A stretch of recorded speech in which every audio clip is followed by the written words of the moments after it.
उलगुलान, वो विद्रोह जिसने अंग्रेजों की नींदें उड़ा दी।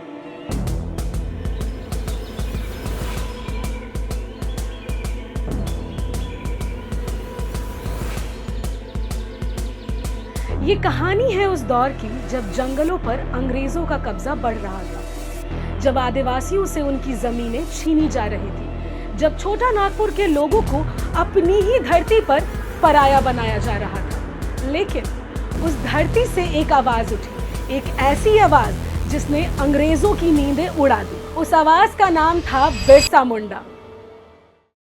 15 नवंबर 1875 छोटा नागपुर के उलिहातू गांव में जन्म हुआ एक बच्चे का, जिसे दुनिया आगे चलकर धरती आबा कहने लगी। बचपन से ही बिरसा बाकी बच्चों से अलग थे। तेज दिमाग, जंगलों और समाज को समझने वाले और अन्याय के खिलाफ गुस्से से भरे हुए। अंग्रेजों से नाराज क्यों थे लोग? उस समय अंग्रेज छोटा नागपुर के जंगलों और जमीन पर कब्जा कर रहे थे।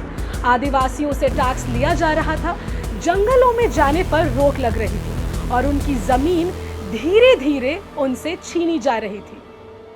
लोग परेशान थे लेकिन डरते थे। फिर बिरसा ने लोगों से कहा, अबुआ दिशोम अबुआ राज, यानी हमारा देश हमारा राज। क्या था उलगुलान? 1899 छोटा नागपुर के जंगलों में शुरू हुआ उलगुलान, यानी महाविद्रोह। हजारों आदिवासी बिरसा के साथ जुड़ गए। तीर धनुष लेकर लोग अंग्रेजों के खिलाफ खड़े हो गए। अंग्रेज समझ नहीं पा रहे थे कि जंगलों से उठी ये आग इतनी तेज कैसे फैल रही है। अंग्रेज क्यों डर गए थे? बिरसा सिर्फ लड़ाई नहीं कर रहे थे, वो लोगों को जगा रहे थे, उन्हें उनकी पहचान याद दिला रहे थे।